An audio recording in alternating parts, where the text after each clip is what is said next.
কল্পনা করুন এমন একটি পৃথিবী যেখানে ডাইনোসর শুধু বইয়ের পাতায় নয়, তারা আমরা চোখের সামনে ঘুরে বেড়াচ্ছে। মানুষের স্বপ্ন পূরণ হয়েছে, কিন্তু এই স্বপ্নের আড়ালে লুকিয়ে আছে এক ভয়াবহ দুঃস্বপ্ন। আজ আমরা দেখব জুরাসিক ওয়ার্ল্ডের সেই রহস্যময় গল্প, যেখানে প্রকৃতিকে মানুষ নিজের বশে রাখার চেষ্টা করেছে। মুভির শুরুতে আমরা দেখতে পাই একটি বিশাল বড় থিম পার্ক, যার নাম জুরাসিক ওয়ার্ল্ড। এখানে জেনেটিক ইঞ্জিনিয়ারিং মাধ্যমে আবারও ফিরিয়ে আনা হয়েছে ডাইনোসরদের রাখা হয়েছিল কাচের দেয়ালের আড়ালে, যেখানে দর্শক তাদের খুব কাছ থেকে দেখতে পারত। এখানে রয়েছে র্যাপ্টর, বর্কিওসরাস, টেগোসরাস, এমনকি টিরেক্সের মতো ইত্যাদি ডাইনোসর।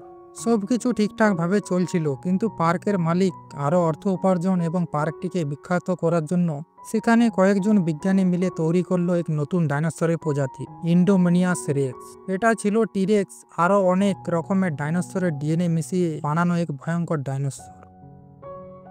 তাকে নিয়ন্ত্রণ করার জন্য তাকে একটি শক্তিশালী এনক্লোজারের মধ্যে রাখা হয়। এটা ছিল বিজ্ঞানের ভুলে সৃষ্টি এক মহাদানব। সারাক্ষণ খাঁচায় বন্দি থাকতে থাকতে সে আরো বেশি ভয়ঙ্কর হয়ে ওঠে। সে একদিন এমন নাটক করে যে কেজের মধ্যে সে নেই। এরপর যখন পার্কের কর্মচারীরা খাঁচার ভিতরে তাকে দেখতে আসে, সেখানে তারা রেক্সকে কোথাও খুঁজে পাচ্ছিল না, কিন্তু রেক্স সেখানে লুকিয়ে ছিল আর হঠাৎ কর্মচারীদের উপর আক্রমণ করে সেখান থেকে পালিয়ে যায়।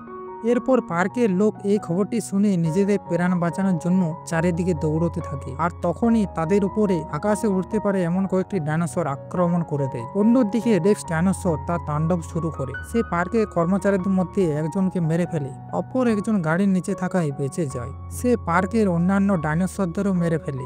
এরপর আমরা পার্কে দুজন ছেলেকে দেখতে পাই। গোলাকার কাচের বলের মধ্যে থেকে তারা ডাইনোসর দেখছিল। এরা ছিল পার্কের ম্যানেজার ক্লিয়ারের দুই ভাগ্নি, জ্যাক এবং গ্রে। পার্কের ম্যানেজার ক্লিয়ার যখন জানতে পারে রেক্স ডাইনোসর পালিয়ে গেছে, তখন তার মনে পড়ে জ্যাক এবং গ্রে পার্কের ভিতরে আছে, তাই সে সেখান থেকে বেরিয়ে যায়। এদিকে নির্মম রেক্স ডাইনোসর সেই বাচ্চা দুটিকে লক্ষ্য করে আর হঠাৎ তাদের উপর আক্রমণ করে দেয়, আর এই কাচের বলটি ভেঙে দেয়। বাচ্চা দুটি সেখান থেকে দৌড়ে পালিয়ে যেতে থাকে। এখন তাদের সামনে একটি নদী ছিল, তারা নদীতে ঝাঁপ দিয়ে নিজের প্রাণ বাঁচায়। রেক্স ডাইনোসর এবার সোজা জঙ্গলের দিকে চলে যায়, কিন্তু রেক্স ডাইনোসরের গায়ে একটি লোকেশন ট্র্যাকার মেশিন লাগিয়ে রেখেছে। তার জন্য পার্কের সিকিউরিটি লিডার রেক্সের লোকেশন জানতে পারে। এদিকে ক্লিয়ার এবং তার একজন সাথী, যার নাম ওভেন, তারা বাচ্চা দুটিকে খুঁজতে জঙ্গলে চলে আসে। তারা এখানে এসে জানতে পারে তারা দুজন নিরাপদ এখান থেকে বেরিয়ে গেছে।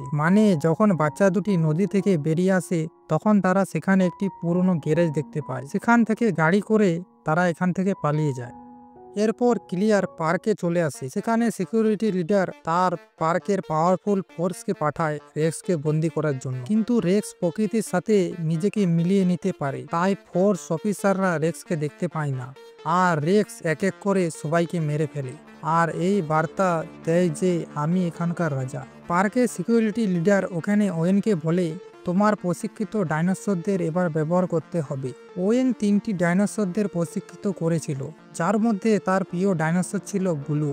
হেড সিকিউরিটির আদেশে ওভেন তার ছোট্ট ডাইনোসর, যাদের বলা হতো র্যাপ্টার ডাইনোসর, তাদেরকে রেক্সের গন্ধ শুকিয়ে জঙ্গলের দিকে ছেড়ে দেয়।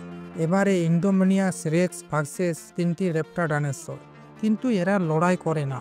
আসলে ইন্ডোমিনিয়াস রেক্সের ভিতরে র্যাপ্টার ডাইনোসরের ডিএনএ ছিল, তাই তারা নিজেদের মধ্যে কথা বলতে পারছিল, আর রেক্স ডাইনোসর তাদেরকে নিজের দলে করে নেয়। এরপর রেক্স ডাইনোসরের কথা শুনে র্যাপ্টার ডাইনোসর পার্কের উপর আক্রমণ করে দেয় আর অনেককে সেখানে আহত করে দেয়। ওভেন এবং ক্লিয়ার সবাইকে নিয়ে বাইরে চলে আসে। সেখানে তাদের 3টি র্যাপ্টার ডাইনোসর মিলে ঘিরে রেখেছিল। ওভেন তার প্রিয় ডাইনোসর ব্লু সাথে কথা বলার চেষ্টা করে এবং তাকে বোঝায়। এরপর ডাইনোসর গুলো ওভেনের কথা শুনে স্বাভাবিক হয়ে যায়। তখন সেখানে সেই ভয়ানক রেক্স ডাইনোসর, যার নাম ইন্ডোমিনিয়াস রেক্স, সে সেখানে চলে আসে। ছোট ডাইনোসরগুলো ওভেনকে বাঁচাতে রেক্সের উপর আক্রমণ করে। এখানে রেক্স ডাইনোসর বেশি শক্তিশালী ছিল, তাই সে সব ডাইনোসরদের আহত করে। এখন মনে হচ্ছিল সব শেষ, আর কেউই বাঁচবে না। তখন ক্লিয়ার একটি সিদ্ধান্ত নেয়। সে সেই পুরনো টিরেক্স ডাইনোসরকে মুক্ত করে দেয়, যাকে একসময় পার্কের মূল আকর্ষণ ভাবা হতো। এই টিরেক্স ডাইনোসর খুবই শক্তিশালী ছিল, কিন্তু তার সামনে ছিল ইন্ডোমিনিয়াস রেক্স, যা টিরেক্স ছাড়া ইত্যাদি ডাইনোসরদের ডিএনএ দিয়ে তৈরি। দেখা যাক এবারে কি হয়।